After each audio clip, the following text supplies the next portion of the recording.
성도 여러분, 우리는 흙이고 먼지입니다. 겉으로는 멀쩡하게 보이죠, 똑똑하게 보이죠. 그러나 본질은 땅의 먼지입니다. 창세기가 그렇게 말하고 있습니다. 창세기 2장 7절입니다. 여호와 하나님이 흙으로 사람을 지으시고, 영어 성경으로는 dust of ground라고 했습니다. 땅의 먼지라고 번역되어 있습니다. 하나님께서 이 땅의 먼지, 가장 하찮은 그것을 갖고 사람을 만드셨습니다. 생기를 그 코에 불어넣으시니 사람이 생명이 된지라. 하나님께서 주신 그 호흡이 몇십 년 유지됩니다. 그러나 종국에 정해진 시간이 되면 땅의 먼지가 돼서 사라지는 것입니다. 그것이 인간의 운명입니다. 지금 우리가 말하고 듣고 생각하고 움직이는 것처럼 보이죠? 아닙니다. 다 흙이고 먼지입니다. 사라집니다. 사람마다 시간 차이가 있을 뿐 다 흙먼지가 돼서 돌아가는 것입니다. 마음속에 욕심이 생깁니까? 마음에 미움이 있습니까? 원망과 질투와 충동이 올라옵니까? 다 부질없는 것입니다.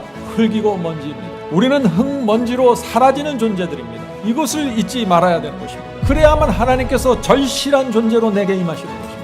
여러분들 하루살이 아시죠? 하루만 살다 죽는다고 해서 하루살이라고 부르죠? 인간도 마찬가지입니다. 몇십 년 살입니다. 몇십 년 살다가 다 죽습니다. 땅에 묻혀서 흙먼지가 됩니다. 우리가 날마다 이 진실을 기억하고서 살면 어떻게 될까요? 아주 겸손하게 됩니다. 날마다 주님께 달려가게 됩니다. 의에 줄이고 목마르게 됩니다. 성도 여러분, 오늘 설교가 아주 절망적인 메시지처럼 들립니까? 아닙니다. 희망의 메시지입니다. 오늘 우리가 살펴볼 이 팔복의 네 번째 복에는 놀라운 희망이 있는 것입니다.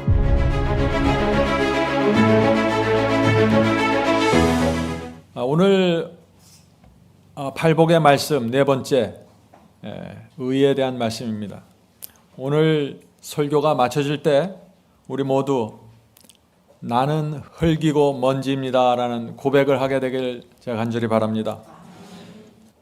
여러분이 아시는 것처럼 작년에 저희 어머님을 공원모지에 모셨습니다. 그리고 돌아오는 길에 그 길 옆에 늘어서 있는 수많은 건물들을 제가 보았습니다. 그 건물들을 보면서 제 마음속에 이상하게 이런 생각이 들었습니다.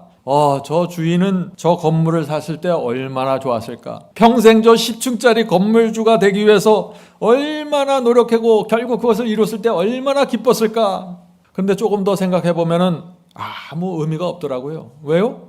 결국에는 죽어서 흙먼지가 될 것이기 때문이죠. 그런데 사람들은 그걸 모르고 참 답답하게 살고 있는 것입니다. 롯데타워 저 가봤습니다. 롯데타워 123층 주인이면 무슨 소용이 있습니까? 몇 년 후에 땅에 들어가서 흙이 되어버릴 텐데, 대학 총장이 되고 대통령이 되면 무슨 소용이 있습니까? 몇 년 안에 흙먼지가 돼서 사라지는데, 그것이 인간의 실체입니다. 그래서 예수께서 팔복의 복을 받아야 한다고 호소하시는 것입니다. 마태복음 5장 3절부터 6절입니다. 심령이 가난한 자는 복이 있나니 천국이 저희 것이며. 무슨 뜻입니까? 비록 우리가 흙과 먼지이지만 심령이 가난하면 어떻게 된다는 거예요? 영생을 갖게 된다는 것입니다. 놀라운 복음입니다. 애통하는 자는 복이 있나니 저희가 위로를 받을 것이며, 온유한 자는 복이 있나니 저희가 땅을 기업으로 받을 것이며. 우리가 흙이고 먼지이지만 애통하는 심령, 온유한 심령을 받으면 영원히 하늘 땅을 가지면서 살게 된다는 것입니다. 성도 여러분, 예수께서 주시는 이 복음이 무엇인지 이해하셔야 돼요. 네 번째 복을 보겠습니다. 의에 줄이고 목마른 자는 복이 있나니 저희가 배부를 것이며. 성도 여러분, 심령이 가난한 자는 반드시 성장한다는 이야기입니다. 심령이 가난하면 진심으로 죄를 애통하는 심령을 갖게 되고, 심령이 가난하면 온유한 사람으로 성장하게 된다는 것입니다. 심령이 가난하면 의를 위하여 핍박받는 그 지점까지 나갈 수 있다는 것입니다. 자, 이제 질문을 드리죠. 심령이 가난한 자는 왜 반드시 성장하게 될까요? 말씀과 성령의 인도를 따라가기 때문입니다. 심령이 가난하면 따라가지 않을 수가 없는 것입니다. 심령이 가난한 자는 결코 말씀과 성령을 거절하고 외면할 수 없습니다. 그래서 성장하게 되고 순종하게 되고 계속해서 전진하게 되는 것입니다. 그러나 심령이 가난하지 않으면 팔복에 아무것도 이루어질 수 없다는 것이죠. 잘난 척하고 정신없이 살고 의를 사모하지 않다가 결국 영생을 잃어버리고 흙먼지가 돼서 사라져버린다. 이것이 팔복의 이야기입니다. 욥기 34장 15절 보겠습니다. 욥기 34장 15절. 모든 육체가 다 함께 죽으며 사람은 흙으로 돌아가리라. 사람들은 다 죽는다는 것입니다. 흙으로 돌아간다는 것입니다. 그런데 사람들은 이 사실을 모른 채 이 세상에서 땅 따먹기 하고 직장 먹기 하고 돈 먹기 하다가 다 끝나버린다는 것이죠. 정신 차려야 된다는 것입니다. 자, 이제 팔복에서 네 번째 복, 이 말씀을 좀 집중해서 살펴보도록 하겠습니다. 의에 줄이고 목마른 자는 복이 있나니 저희가 배부를 것이며. 질문드리죠. 의에 줄이고 목마른 심령, 이것이 어떤 마음일까요? 육체적으로 한번 생각해 보죠. 육체적으로 우리가 여러 날 먹지 못하고 마시지 못하면 어떻게 됩니까? 너무나 배가 고프고 목에 갈증이 나고 심한 기갈이 들립니다. 간절히 먹을 것을 사모하게 되죠. 이것이 의에 줄이고 목마른 자입니다. 그리스도의 의를 간절히 사모하게 되는 것입니다. 생명의 양식을 간절히 원하게 되는 것입니다. 진리 이외에는 아무런 관심을 갖지 않게 되는 것입니다. 젊은 시절에 저는 이 의가 무엇인지를 몰랐어요. 팔복을 읽을 때마다 의에 줄이고 목마른 자라는데 이 의가 무엇인지 모르는 거예요, 제가. 그리고 이 의에 줄인다는 게 이게 뭔지 몰랐어요. 의에 대한 진리가 중요하다는 것을 알았지만, 큰 관심을 가졌지만 의가 무엇인지를 모르는 것입니다. 의가 무엇입니까? 하면 갑자기 머릿속에 안개가 껴버려요. 뭐라고 대답할 줄 모르겠습니다. 의가 무엇인지 모른 채 교회를 다녀보신 적이 있습니까? 고통스럽습니다. 점점 더 의에 줄이고 목마르게 되었습니다, 제가. 그런데 어느 날 어떤 미국 목사님 와서 설교를 하는데 거기서 제가 의가 무엇인지 보기 시작했습니다. 그 목사님은 이것을 강조했어요. 거듭날 수 있다, 죄를 이길 수 있다, 순종할 수 있다, 성령께 굴복하십시오. 이렇게 설교하는 것입니다.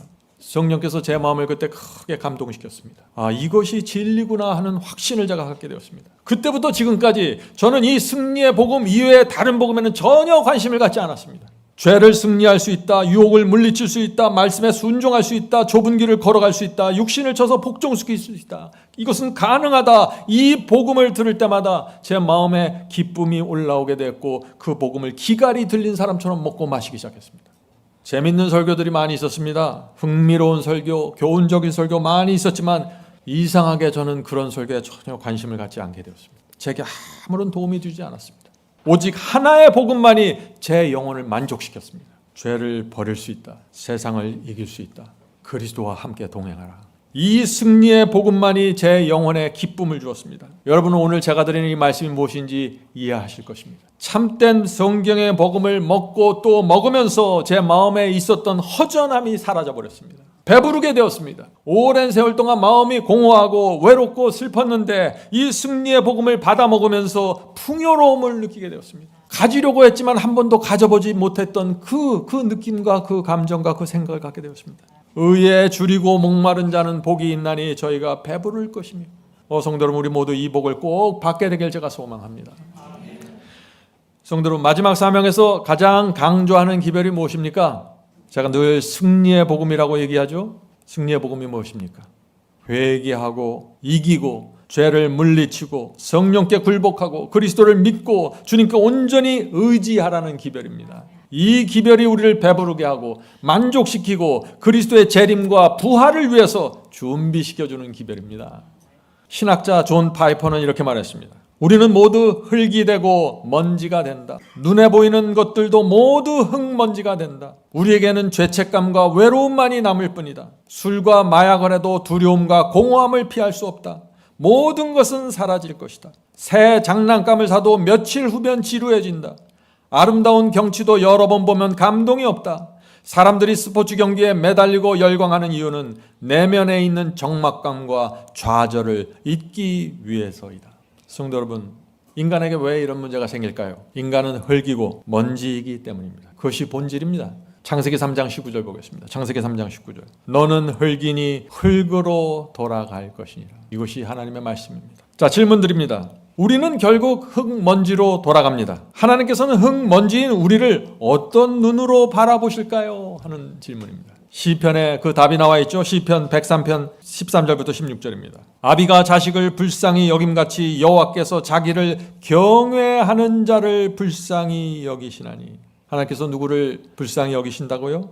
하나님을 경외하는 자를 불쌍히 여기십니다. 그런데 왜 불쌍히 여기실까요? 그 이유가 납니다. 이는 왜냐하면이죠. 왜냐하면 저가 우리의 체질을 아시며 우리가 진토임을, 우리가 흙먼지임을 기억하심이니라. 인생은 그날이 풀과 같으며 그 영화가 들의 꽃과 같다다. 그것은 바람이 지나면 없어지나니. 하나님께서 왜 우리를 불쌍히 여기십니까? 오히려 인간이 금세 사라질 흙먼지고 들풀이라는 것을 하나님께서 너무나 잘 아시기 때문입니다. 그래서 너희가 흙먼지가 돼서 들풀이 돼서 사라지기 전에 너희가 복음을 받고 순종하고 내게 와야 돼 하는 이 메시지를 주는 것입니다. 그런데 사람들은 어때요? 사람들은 정작 자신이 흙먼지인지 모릅니다. 다 잘났습니다. 자랑이 많습니다. 계획이 많습니다. 정해진 시간만 살다가 흙먼지로 사라질 것을 어떤 사람들은 알지만 모른 척하고 살아갑니다. 그래서 인간의 내면 속에 항상 초조하고 항상 두렵고 허전한 것입니다. 이 세상 어떤 것도 우리의 영혼을 배부르고 만족시킬 수 없습니다. 이것이 진실입니다. 질문 드리죠. 자, 그렇다면 무엇이 우리 영혼을 영원히 줄이지 않고 목마르지 않게 만들까요? 이 질문에 대해서 예수께서 분명한 답을 주셨습니다. 요한복음 4장 14절입니다. 요한복음 4장 14절. 내가 주는 물을 마시는 자는, 예수께서 주는 물, 생명수를 말하는 것입니다. 내가 주는 물을 마시는 자는 영원히 목마르지 아니하리니 내가 주는 물은, 생명수는 그 속에서 영생하도록 솟아나는 샘물이 되리라. 오늘 예수께서 주시는 이 물이 무엇인지 배우게 될 것입니다. 요한복음 6장 35절. 예수께서 이르시되 나는 생명의 떡이니 내게 오는 자는 결코 줄이지 아니할 터이요 나를 믿는 자는 영원히 목마르지 아니하리라. 오직 그리스도께서만 우리를 배부르게 하실 수 있다. 굶주린 마음으로 생명의 떡을 먹어야만 만족하게 된다는 것입니다. 배가 잔뜩 불러 있는데 떡 먹으라고 권하면 그건 어때요? 그건 고역이에요. 고문입니다. 그래서 굶주린 마음을 가진 사람이 필요한 거예요, 예수께서. 그래서 이 굶주린 마음으로 말씀을 받는 사람들은 반드시 변화되는 것입니다. 예수께서 나는 길이요 진리요 생명이라고 했습니다. 갈급한 심령으로 예수께서 주시는 그 길과 그 진리와 그 생명을 받아 먹으면 살아나는 것입니다. 그것을 받으면 우리가 비록 흙이고 먼지이지만 영원히 배부르고 목마르지 않게 된다. 이 세상에 아무것도 부러울 것이 없게 된다는 것입니다. 놀라운 모습으로 인생을 살게 되는 것입니다. 이것이 그리스도의 비밀이에요. 의에 줄이고 목마른 자는 복이 있나니 저희가 배부를 것이며. 이 말씀의 의미를 오해하지 마세요. 내가 건강하고 재물도 있고 그런 상태에서 내가 의에 줄이고 목마르면 복이 있고 배부를 것이다. 그게 아니라 내 상황이 어떠하든지 간에 내 처지가 어떠하든지 간에 의에 줄이고 목마른 자는 반드시 배부름을 경험하게 될 것이다. 질문 드리죠. 자, 그렇다면 어떻게 우리 영혼이 배부르고 만족해서 이 세상 풍파 속에서도 즐겁고 기쁨으로 살아갈 수 있을까요? 하는 질문입니다. 굉장히 중요한 질문이죠. 그 시작점은 어디예요? 나는 피조물이고 하나님께서는 창조주라는 이 단순한 진리를 마음에 새기는 것입니다. 이것이 시작점입니다. 내가 어떤 존재인지 알아야 됩니다. 나는 제한된 시간만 살다가 흙먼지로 돌아간다는 사실을 항상 기억해야 됩니다. 이걸 기억하지 않으면 착각 속에서 살아요. 나는 건물주고 나는 총장이고 나는 장로고 나는 목사고 나는 집주인이고 착각 속에 살아가는 것입니다. 내가 흙먼지라는 사실을 기억하면 우리 심령이 가난하게 됩니다. 애통하게 되고 온유하게 됩니다. 의에 줄이고 목마르게 됩니다. 그래서 주께 주시는 이 생명의 떡을 간절한 마음으로 받아먹고 배부르게 되는 것입니다. 단순합니다. 진리는. 의에 줄이고 목마른 자는 복이 있나니 저희가 배부를 것이며. 우리 모두 날마다 이 배부름의 경험으로 들어가게 되길 제가 간절히 소망합니다. 미국의 장례식에 가보면은요, 조객들이 이제 조문을 하는데 고인의 시신을 공개합니다. 미국의 장례식에서는요, 가족들과 친지들이 보는 앞에서 그 관 속에 누워있는 고인의 손을 만지고 얼굴을 만지면서 줄을 서서 쭉 지나갑니다. 저 역시 여러 번 돌아가신 분들을 만져보았습니다. 그 느낌이 어땠을까요? 생명이 없죠. 호흡이 없습니다. 온기가 없습니다. 고무처럼 딱딱합니다. 저는 항상 그때마다 어떻게 이런 상태에서 다시 살아나고 생명을 갖고 일어날 수 있을까? 정말 불가능하게 보여요. 성도 여러분, 하나님이 아니면 안 되는 것입니다. 이것이 하나님께서 생명의 호흡을 주시고 부활시키지 않으면 전혀 희망이 없는 것입니다. 단 하나의 세포도 움직일 수 없어요. 그것이 우리의 실체입니다. 우리가 이것을 인정하면 겸손하게 되고 하나님께 매달리게 되고 의를 향해서 간절한 마음으로 손을 뻗게 되는 것입니다. 성도 여러분, 저는 오늘 비관적인 말씀을 드리려고 하는 것이 아닙니다. 가장 희망적인 진리를 소개하고 있는 것입니다. 암 환자 희망을 가질 수 있습니다. 요한복음 11장 25절입니다. 요한복음 11장 25절. 예수께서 이르시되 나는 부활이요 생명이니 나를 믿는 자는 죽어도 살겠고. 이 우주 속에서 누가 이런 말씀을 하실까요? 시편 116편 15절입니다. 성도의 죽는 것을 여호와께서 귀중히 보시는도다. 성도 여러분, 하나님께서 성도의 죽음을 귀하게 보십니다. 의에 줄이고 목마른 성도의 죽음은 하나님께서 가장 귀하게 보시는 죽음입니다. 그런 성도는 반드시 하나님께서 부활시키고 무덤에서 불러내십니다. 이 진리를 믿으면은, 정말 믿으면은 줄이고 목마른 심령으로 그리스도의 의를 간구하게 되는 것입니다. 이것이 거듭남입니다. 그리스도의 의에 대한 설명이 있는데 제가 참 좋아하는 설명 글이 있습니다. 오늘 그 글을 좀 읽어드리겠습니다. 믿음으로 의롭게 되는 것이 어떤 것인가? 그것은 인간의 영광을 땅의 티끌 속에, 땅의 먼지 속에 묻어버리고, 분명하죠? 그리스도의 의를 얻으려면 내가 흙먼지가 되어야 합니다. 잠시 살다가 땅 속에 묻히는 피조물이라는 사실을 내가 인정해야 되는 것입니다. 그때 우리 속에서 놀라운 역사가 일어난다고요. 어떤 사람 속에서 성령의 놀라운 역사가 일어나는지 잘 기억하세요. 흙먼지가 되는 사람들입니다. 계속해서 읽어보죠. 인간이 자기 힘으로는 할 수 없는 일을 인간을 위하여 해주시는 하나님의 역사이다. 자, 이제 질문을 드립니다. 이제 여러분들이 점점 더 질문에 대답하실 수 있을 것입니다. 왜 심령이 가난해지지 않습니까? 왜 거듭나지 않습니까? 왜 그리스도의 의를 받지 못합니까? 왜 의에 줄이고 목마르지 않습니까? 왜 하나님께서 내 속에서 역사하지 않으십니까? 이런 많은 질문들이 있죠. 이유가 무엇입니까? 내 자랑, 내 영광, 내 자존심, 내 교만을 땅의 티끌 속에 묻지 않기 때문입니다. 이거 외에 다른 이유가 없는 것입니다. 내가 흙먼지라는 사실을 모르는 것이죠. 여러분 아십니까? 믿음의 조상 아브라함도 자신이 흙먼지임을 고백했습니다. 창세기 18장 27절입니다. 창세기 18장 27절. 아브라함이 말씀하여 가로되 나처럼 먼지와 재 같은 사람도 감히 죽게 고하나이다. 성도 여러분, 우리는 먼지이고 재입니다.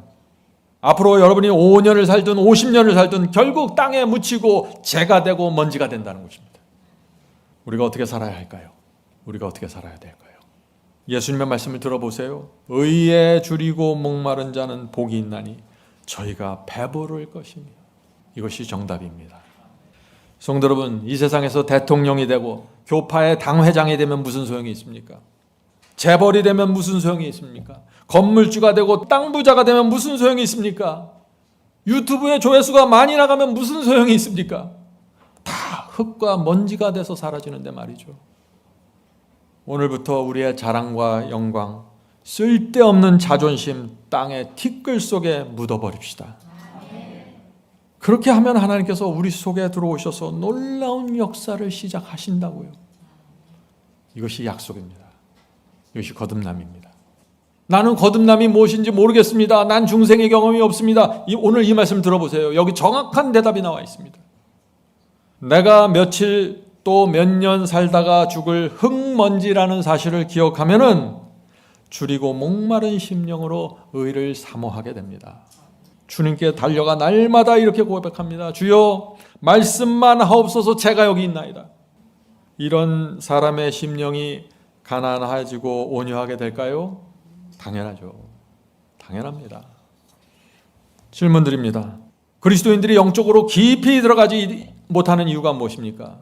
많은 사람들이 왜 나는 성장하지 않습니까? 왜 내 영성은 자라나지 않나요? 자꾸 이런 질문들을 던집니다. 이유가 뭐예요? 주님의 사랑을 몰라서요? 그것도 맞는 말이지만 더 근본적인 이유가 있다 이겁니다. 그것이 무엇일까요? 의에 줄이고 목마르지 않는 것입니다. 자신을 철저하게 나는 몇 년 동안만 살다가 죽을 피조물이다 이렇게 생각하지 않는 것입니다. 그래서 급한 것이 없어요. 의에 줄이고 목마를 수가 없는 것입니다. 그래서 성도 여러분, 인생이 다 망가져도 좌절하지 않는 사람이 있습니다. 완전히 망했는데 기쁘고 즐거운 사람이 있어요. 성경에 그런 사람이 있어요. 하박국서에 그 사람이 나옵니다. 자, 하박국서 읽어볼까요? 하박국서 3장 17절 18절입니다.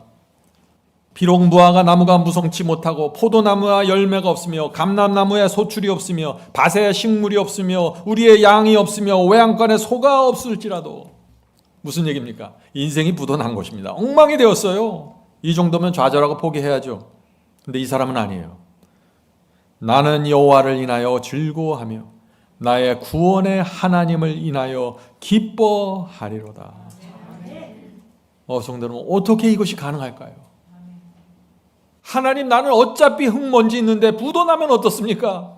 여호와가 내 편인데 내 영혼이 배부르고 만족합니다. 인생의 모든 것이 무너졌지만은 나는 여호와를 인하여 즐거워하며 나의 구원의 하나님을 인하여 기뻐하겠습니다. 이것이 그리스도인의 고백이라 하는 것이죠. 세상이 감당할 수 없는 사람이 되어버리는 것입니다. 이 사람은 팔복의 네 번째 복을 확실하게 받은 사람이죠. 의에 줄이고 목마른 자는 복이 있나니 저희가 배부를 것이며. 성도 여러분, 우리 모두 이 복을 꼭 금년에 받도록 합시다. 무화과 나무가 무성치 않고 포도나무에 열매가 없고 감람나무에 소출이 없고 밭에 식물이 없고 우리의 양이 없어도 영혼이 배부르고 즐거울 수 있습니다. 얼마든지 가능합니다. 팔복으로 들어가면 그렇게 되는 것입니다. 자, 이제 질문 드립니다. 하나님께서는 인간의 마음이 무너지고 흔들릴 때 어떤 말씀을 하실까요? 어떤 말씀으로 인간의 마음을 붙잡아 주실까요? 하는 이 질문입니다. 욥을 생각해 보죠. 욥은 신실한 사람이었지만 엄청난 재난을 받았습니다. 자식들이 몰살당하고 아내가 저주를 하면서 떠났고 몸에 욕창이 나고 모든 것을 잃어버렸습니다. 욥은 자기에게 닥쳐오는 이 고난의 상황을 이해할 수 없었습니다. 혼돈스러웠습니다. 그때 하나님께서 욥의 마음을 붙잡아 주십니다. 어떤 말로 붙잡아 주실까요? 나는 하나님이고 너는 피조물이야. 넌 아무것도 몰라. 그냥 입 닫고 나를 따라와. 이 말씀을 하세요. 욥기 38장입니다. 욥기 38장 3절부터 7절입니다. 너는 대장부처럼 허리를 묶고 내가 네게 묻는 것을, 하나님께서 욥에게 묻는 것을 대답할지니라. 내가 땅에 기초를 놓을 때, 내가 이 지구를 창조할 때, 내가 이 지구 땅을 기초를 놓을 때 내가 어디 있었느냐? 내가 깨달아 알았거든 말할지어다. 나는 창조주이고 너는 아무것도 모르지?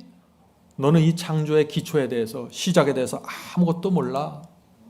누가 그 도량을 정하였었는지, 누가 그 준승을 그 위에 띄웠었는지 내가 아느냐? 너는 아무것도 몰라. 내가 다 한 거야. 내가 이 땅의 크기를 정했고 내가 이 지구의 반지름을 정했어. 내가 설계했어. 너는 아무것도 몰라.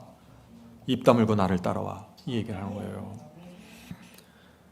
그 주초는 무엇에 세웠으며 그 모퉁이 돌은 누가 놓았느냐? 지구의 기초를 어디에 세웠고 모퉁이 돌을 어디에 놓았는지, 이 지구라는 건축을 완성시키기 위해서 내가 무슨 계획을 했는지 너는 아무것도 몰라. 나는 창조주고 너는 피조물이야. 이것이 하나님께서 인간을 위로하는 방법입니다. 성도 여러분, 우리가 하나님은 창조주시고 나는 흙먼지 피조물입니다. 이렇게 고백하면은요, 성경의 모든 진리가 들어오게 됩니다. 진리 안에서 완전히 자유롭게 됩니다.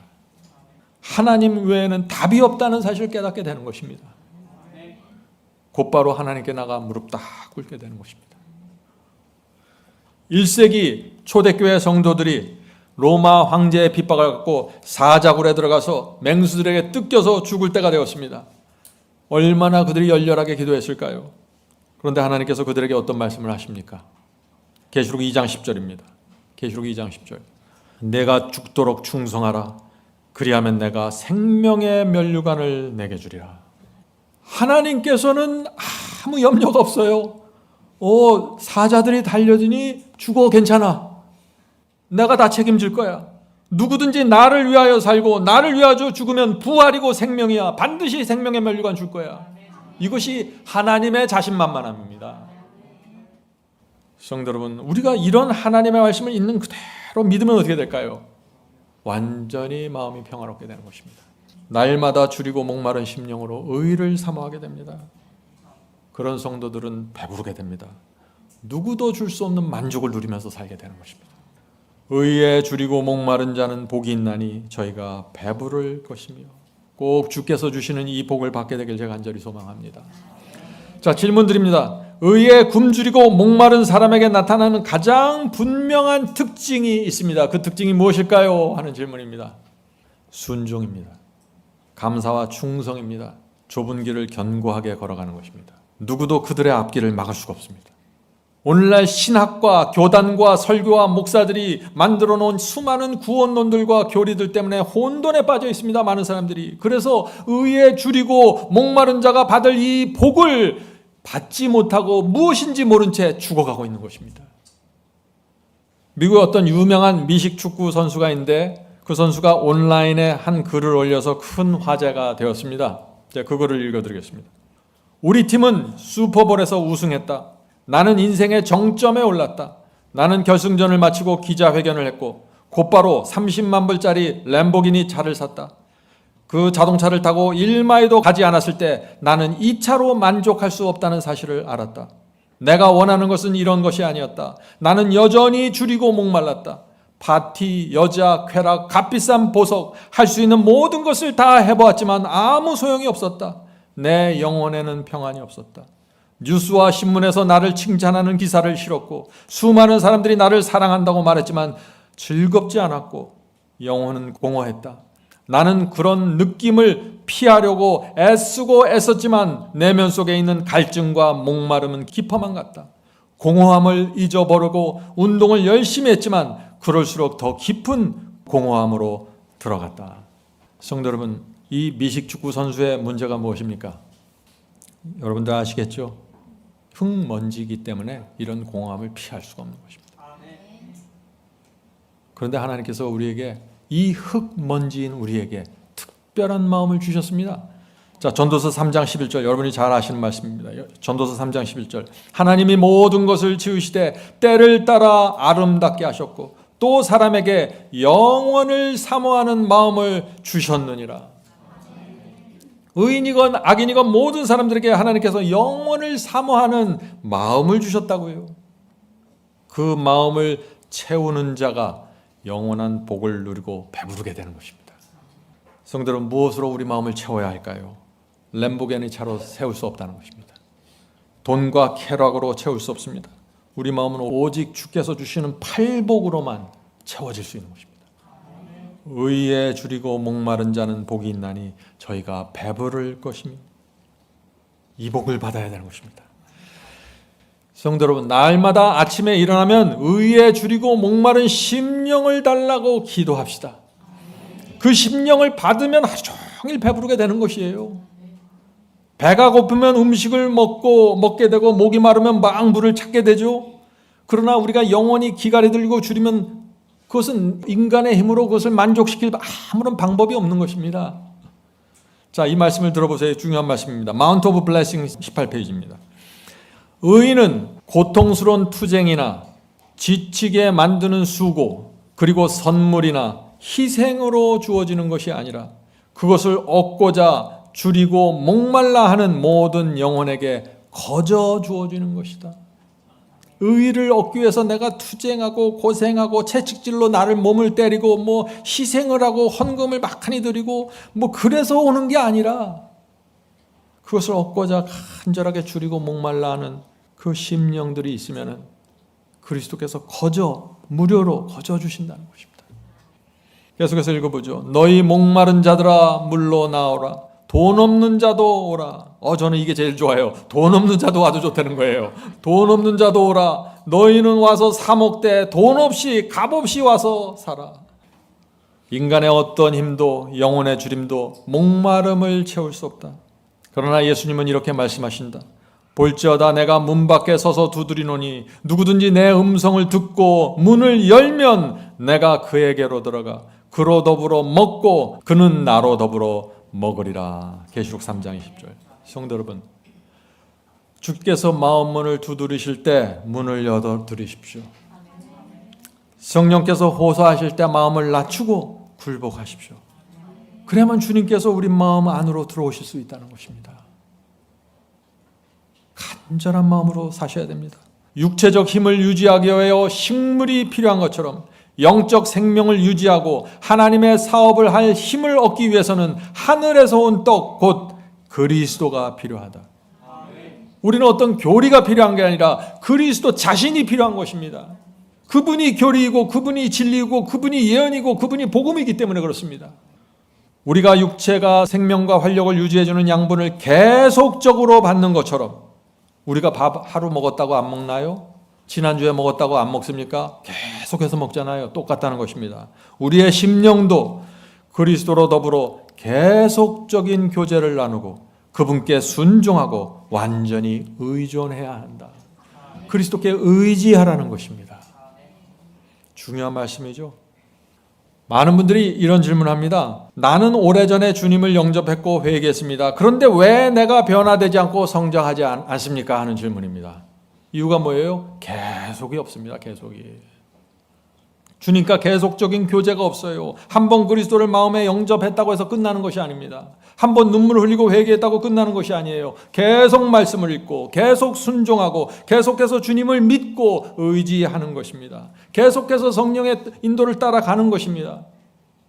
구원받기 위해서요? 아니요. 너무 좋으니까 하는 것입니다. 너무 주님을 사랑하니까, 너무 감사하니까, 주님께서 나를 위해서 최고를 주시니까 내가 그걸 알기 때문에 계속 하고 싶은 것입니다. 계속. 내 뜻, 내 생각 고집하면 망합니다. 왜냐하면 우리는 피조물이고 흙먼지이기 때문입니다. 흙먼지에서 생각이 나오고 흙먼지에서 아이디어가 나오고 아무것도 아니에요. 성도 여러분, 포도나무에서 가지가 떨어지면 죽나요? 네, 죽습니다. 말라서 죽어요. 뿌리에서 올라오는 생명을 받지 못하고 죽는 것입니다. 의에 줄이고 목마른 심령은 날마다 주님께 받는 것입니다. 이것은 한 번 받고 끝나는 것이 아니에요. 자, 이제 중요한 질문으로 들어가죠. 성령께서 우리 속에 역사하실 때 어떤 일이 생깁니까? 우리가 주님과 교제할 때 어떤 일이 생깁니까? 언제 우리가 성령과 교제하게 됩니까? 언제 우리가 주님과 교제하게 됩니까? 바꿔서 말하면 이 말입니다. 자, 마운트 오브 블레싱 19페이지 20페이지입니다. 만일 그대가 마음 가운데 부족함과 결핍을 느낀다면, 의에 줄이고 목마름을 느낀다면 그것은 성령의 역사이다. 오늘 아침에 자고 나니까 이상하게 내가 부족함과 결핍을 누리네. 오늘 컨디션이 괜찮은, 영적인 컨디션이 괜찮은 것 같은데 그게 아니라 성령의 역사라는 거예요. 이 성령께서 역사하실 때 내가 뭘 느끼는지 정확하게 아셔야 되는 거예요. 그게 교제예요. 그게. 영적인 갈증, 영적인 배고픔을 느끼십니까? 성령께서 지금 여러분 속에서 역사하고 계신 것입니다. 여러분 속에서는 그런 것이 나오질 않아요. 흙먼지이기 때문에. 왜 성령께서 갈증과 배고픔을 우리에게 느끼게 하실까요? 의를 사모하도록, 진리로 우리를 인도하기 위해서 배고픔을 느끼게 하고 갈증을 주고 하고 뭔가 결핍을 자꾸 느끼게 합니다. 계속해서 읽어보죠. 우리는 얕은 개울가에서 해갈하고자 애쓸 필요가 없다. 왜냐하면 큰 샘이 바로 우리 위에 있으며 우리가 믿음의 길을 따라 조금만 더 높이 올라가면 풍족한 물을 마음껏 마실 수 있기 때문이다. 자, 이 풍족한 샘물, 이것이 무엇입니까? 하나님의 말씀은 생명의 샘물이다. 지금 이 말씀이 무엇으로 인도하는 거예요? 성령께 교제하는 걸 원하냐? 계속해서 말씀을 가라. 거기서 생명의 샘물을 마셔야 돼.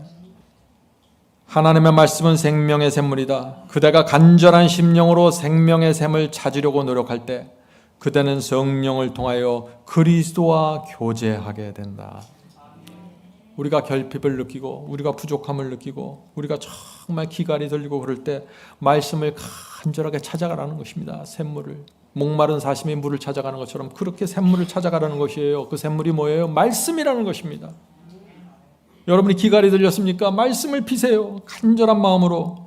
그렇게 될 때 놀라운 일이 생깁니다. 어떤 일이 생겨요? 자, 보세요. 어떤 일이 생기는지 잘 보세요. 잘 아는 진리가 새로운 측면에서 그대의 마음속에 제시되고, 잘 알고 익숙한 말씀이에요.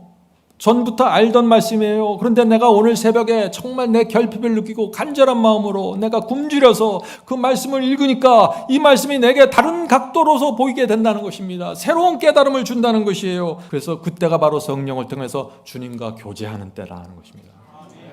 이게 성령과 교제하고 주님과 교제하는 것이 무엇인지를 정확하게 이해하셔야 돼요. 그냥 뭐 추상적인 철학적인 말을 던지는 게 아니에요, 이것이.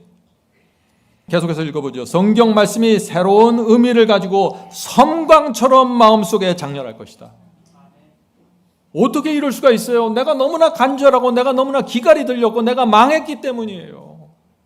밤새도록 사냥꾼에게 쫓아다니는 사슴이 시냇물 앞에서 머리를 잡았고 물을 먹는 것처럼 그렇게 말씀을 먹는 거예요. 그럴 때 이 진리가 섬광처럼 장렬하면서 빛나게 될 거라고요.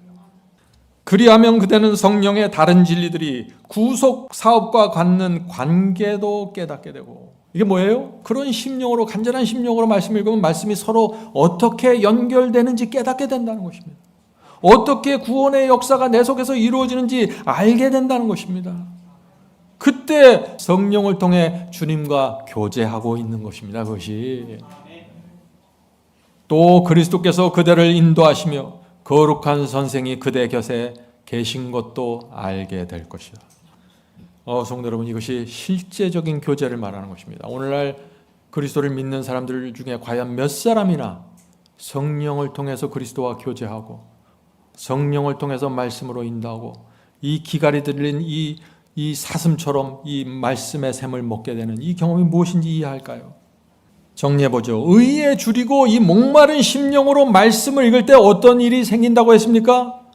진리가 새롭게 내 앞에 제시된다고 했습니다. 모르던 게 갑자기 아는 게 아니라 이미 알고 있었어요.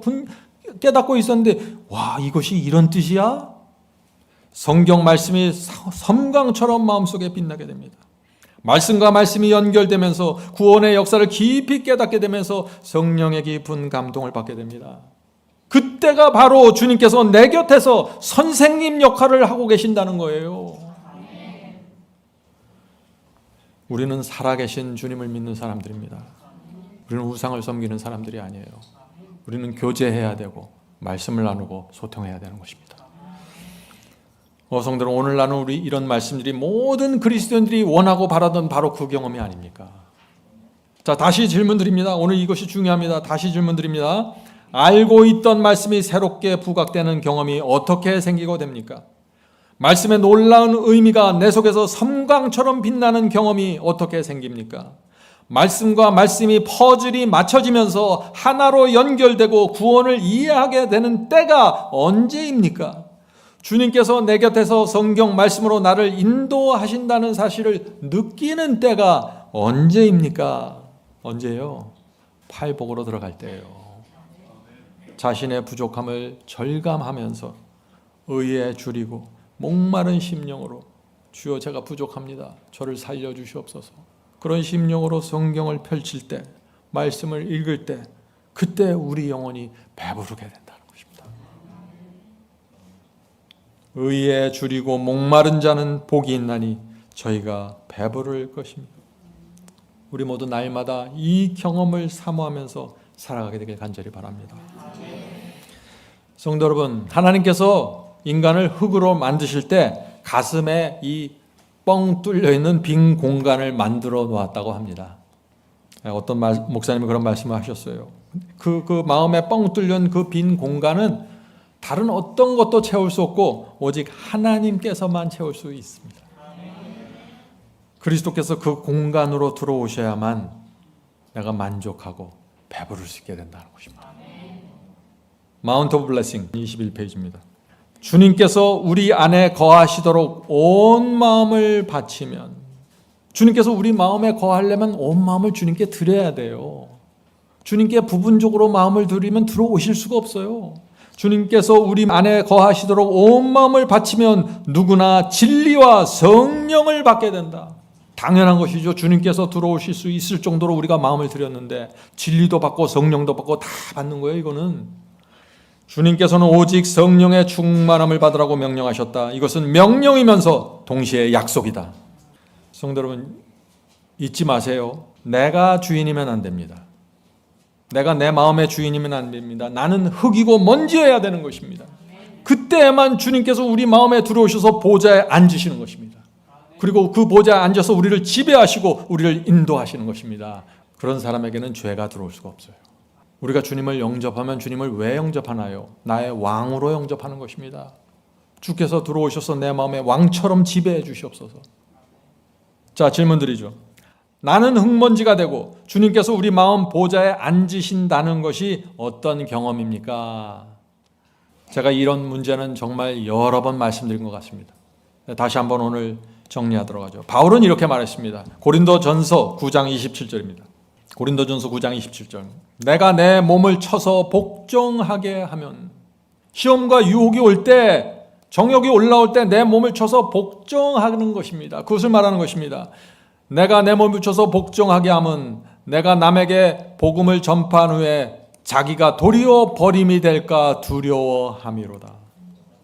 내 육신의 정욕, 내 자랑, 내 뜻은 쳐서 복종시켜야 합니다. 그래야만 주님께서 내 마음의 보좌에 앉으서 나를 지배하시고 나를 인도하신다는 것입니다. 주님께서 아무나 인도하실 수 없어요. 주님께서 나를 지배해야만 내가 인도함을 받을 수 있는 것입니다. 그것이 어린 양이 인도하는 대로 따라가는 자들이 되는 것이에요. 가자고 목을 끄는데 안 가면 어떻게 돼요? 못 가는 거예요. 지배가 안 되는 거예요. 그것은. 그래서 내 몸을 쳐서 복종시키라고 말하는 것입니다. 성도 여러분, 바울은 다메섹 도상에서 주님을 만난 후에 회개했습니다. 거듭났습니다. 정말 위대한 사도입니다. 그런데 그런 바울이 그 복음을 만난 이후, 거듭난 이후 여러 해가 지나서 내가 남에게 복음을 전파한 후에 도리어 내가 버림을 받을까 두려우니 내가 내 몸을 쳐서 복종시킨다라고 말하고 있는 것이에요. 지금 이 바울처럼 위대한 사도가 날마다 자기 몸을 쳐서 복종시켰습니다. 우리는 어떻게 해야 될까요? 자, 질문 드리죠. 자, 그렇다면 바울이 이 말한 이 내 몸을 쳐서 복종시키는 것, 이것이 어떤 경험입니까? 하는 질문입니다. 이것이 채찍으로 내 몸을 막 쳐서 막 고행한다 그런 뜻이에요? 아니죠. 네, 아닙니다. 고린도후서 10장 5절입니다. 제가 많이 인용했던 성경절입니다. 모든 이론을 파하며 하나님 아는 것을 대적하여 높아진 것을 다 파하고 모든 생각을 사로잡아 그리스도께 복종케 하니.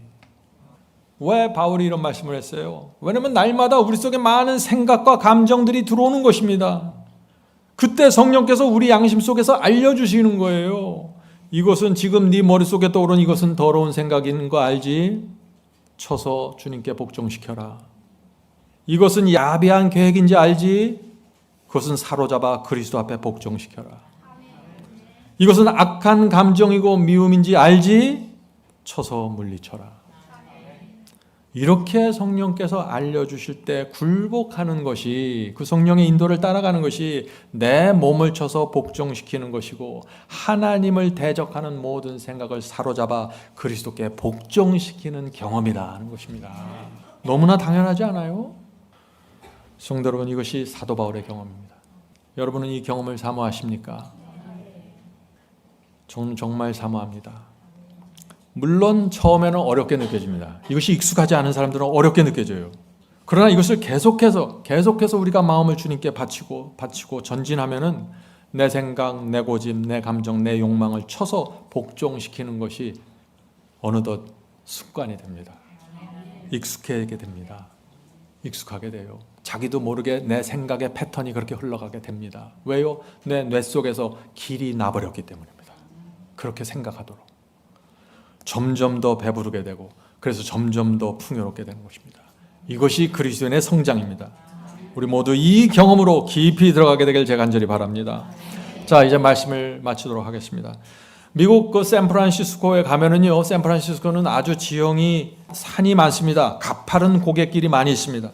그래서 고갯길을 넘어가려고 자동차를 몰고 갈 때 조심해야 됩니다.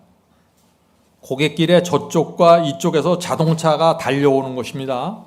자동차가 달려오면 어떻게 돼요? 아슬아슬합니다. 그 꼭대기에서 그 꼭대기에까지 오를 때 반대쪽에서 오는 차를 못 봐요. 커브가 이렇게 급커브가 이렇게 됐으면 저 반대쪽에서 오는 차를 못 봐요. 하루는 이 고갯길의 양쪽에서 자동차가 달려오다가 그 꼭대기에서 정면으로 충돌했습니다. 두 운전자가 현장에서 모두 죽었습니다. 결국 샌프란시스코 시 당국에서 어떻게 했을까요? 도로의 중앙에 노란색 차선을 그어놓았다고 합니다. 고갯길의 양쪽에서 오는 차가 다 우측 통행하라는 뜻이죠. 충돌 사고가 날 수 있을까요? 차선을 지키는 한 사고는 없습니다. 성도 여러분, 그리스도인의 신앙도 이런 것입니다. 말씀을 기준으로 정확한 원칙이 세워져 있어야 됩니다. 명확한 분명한 표준이 세워져 있어야 돼요. 그렇지 않으면 혼돈이 되고 충돌이 자꾸 일어납니다. 많은 그리스도인들이 거꾸로 생각해요, 이것을. 아니, 왜 도로에 중앙선이 있어야 됩니까? 꼭 왜 우측 통행해야 되나요? 왜 마음대로 운전하는 게 나는 편한데, 자꾸 이렇게 생각하는 거예요. 주님을 믿는다는 사람들이. 정말 답답하죠. 복음을 오해하니까 이런 말을 하는 거예요. 많은 그리스도인들이요, 새벽기도 열심히 다닙니다. 찬양을 합니다. 그런데 원칙이 없고 표준이 없습니다. 기준점이 없어요. 지켜야 될 차선이 없습니다. 그냥 하고 싶으면 하고 하기 싫으면 안 해요. 그날 느낌대로 살아갑니다. 그러니까 자꾸 충돌하고 사고가 나는 것입니다. 계속해서 다치고 느낌과 감정, 그날 아침에 일어나는 컨디션에 따라서 신앙이 끌려가게 돼버리는 것이죠. 성도 여러분, 바울은 말합니다. 육신의 정욕을 쳐서 복종시키라고요. 하나님을 대적하는 생각과 감정은 모두 사로잡아 그리스도께 굴복시키십시오. 이것이 원칙이고 이것이 바울의 신앙입니다. 의에 줄이고 목마른 성도들이라면 반드시 그렇게 살아가게 될 것입니다. 놀라운 풍요로움을 느끼게 될 것입니다. 의에 줄이고 목마른 자는 복이 있나니 저희가 배부를 것입니다. 또 한 가지 예를 드리죠.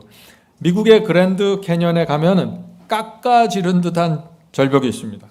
절벽 위에 전망대가 있는데 거기에는 결코 넘어갈 수 없는 경계선을 쳐놓았다고 합니다.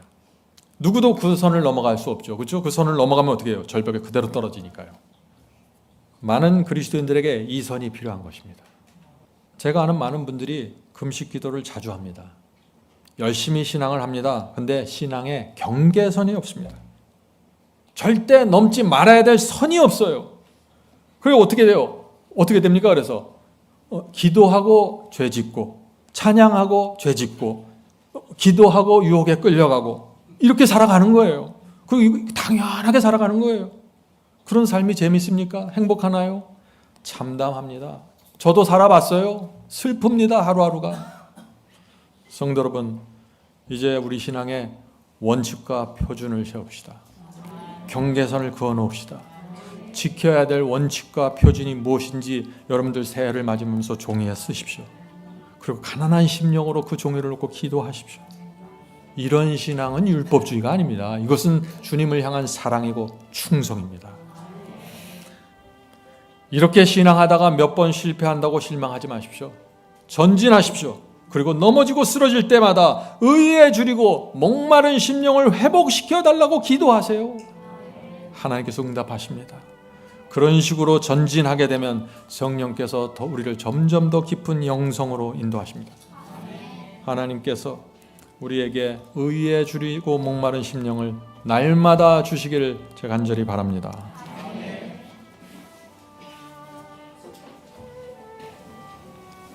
하늘에 계신 저희 아버지, 우리는 흙먼지이고 하나님은 창조주십니다. 날마다 이것을 기억하면서 살게 도와주시옵소서. 하늘에 계신 아버지, 저희가 정말 가난한 심령을 갖기 원합니다. 의에 줄이고 목마른 자로 살길 원합니다.